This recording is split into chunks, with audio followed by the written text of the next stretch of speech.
Hello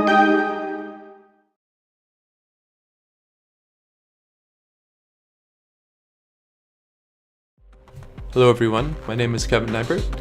I'm the lead game designer for Livelock, and I'm pleased to share a playthrough of our PAX East build with you.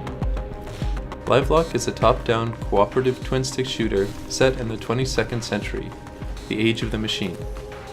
Nearly a century after the Cataclysm, humanity is on the brink of survival. Players take control of a capital intellect, a human consciousness uploaded to a large mechanical chassis. As one of the few remaining capital intellects, they must battle 3 corrupted machine clusters to break the cycle of infinite war before humanity is forgotten to the annals of history. Players can select from 3 playable characters. Each character has its own unique personality, an arsenal of weapons and special abilities. Players can play as Hex, the trash-talking lone wolf marksman, Vanguard, the philosophical close-quarters brawler, or Catalyst, the rough-around-the-edges support specialist and drone expert. The main story of Livelock unfolds across 22 missions, separated into 3 distinct chapters. Each chapter features a different enemy machine cluster that brings its own unique challenges to the battlefield. Every enemy in Livelock has multiple attacks to choose from. Throughout the game, players will learn the strengths and weaknesses of each enemy, how to avoid their attacks, and which ones can be exploited to their advantage. Players will have to think and react quickly to fight back the near-endless hordes of corrupted machines. Playable with up to 3 players via online multiplayer, Livelock delivers a fast-paced co-op experience.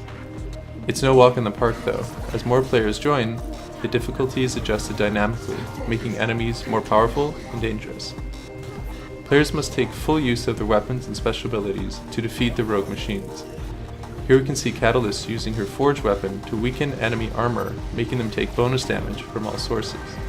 In addition, she can dispense some badly needed repairs to her allies, keeping them in the fight.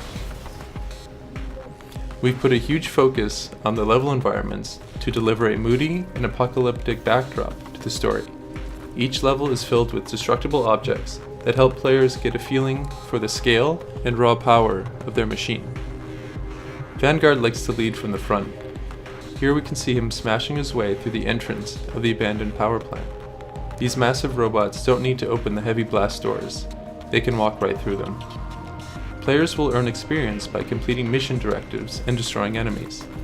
As they level up their character, players will unlock additional weapons and functions that allow them to customize their character based on their preferred playstyle.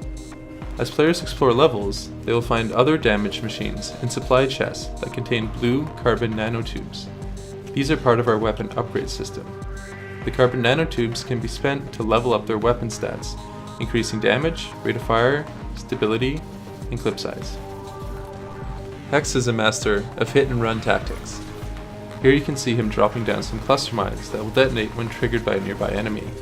With help from Catalyst Turret, the players have this area on lockdown. In the next room, we'll encounter 2 new enemy types, the Pounder and the Forsaken. Pounders will attempt to attack players at close range with their hydraulic-powered fists. At close range, the Pounder is extremely dangerous. If the player moves out of range, the Pounder will use a jump attack to try to close the distance. The jump attack leaves an effect on the ground that will indicate where the Pounder will land. The player will then have an opportunity to avoid taking damage by dodging the attack. If the Pounder connects, it will knock down the player temporarily. Forsaken are armed with a high-powered autocannon that after a short charge-up can deal massive damage in a wide area. Players would be wise to avoid that area while the Forsaken is firing. Let's see how our players do. First, Vanguard uses the Countermeasures ability, which taunts nearby enemies and reduces their damage output, then deploys Reflection Array, which reflects incoming enemy projectiles. Catalyst then activates her repair drones and uses the Forge to repair her allies. Unfortunately, Catalyst gets separated from the others and takes critical damage from 2 Forsaken at close range. But don't worry, if a fuse is destroyed, their memory is uploaded and transferred to a fresh machine, which returns to the surface in a 3D printing pod. The drop pod also deals damage wherever it lands, making it the perfect tool to deal revenge.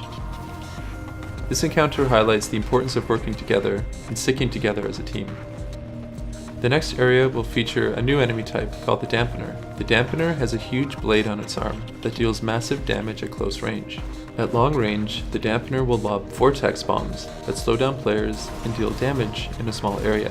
These bombs are especially dangerous in tight corridors, like the ones we'll see shortly here in the power plant. A group of players from PAX East aptly named them the Hallways of Death, a term we have come to embrace in the office. Next we will see Hex use his ultimate ability, Orbital Strike.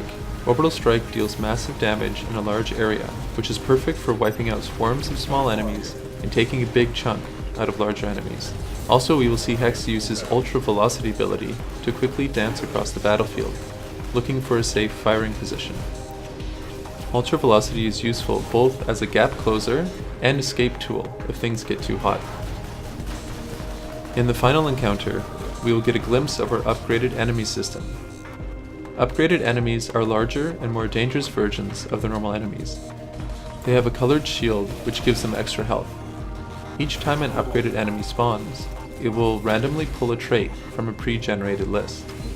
Some of the upgraded enemy traits increase stats such as health, speed, and damage, while other traits grant enhanced utility abilities like Teleporter or Black Hole, which pulls players in towards them. Enemy upgraded traits add significant replayability and keeps players on their toes, as they never know which kind of upgraded enemy they will face next. I hope you enjoyed this walkthrough of Livelock. Now sit back, relax, and enjoy the rest of the gameplay. Cheers.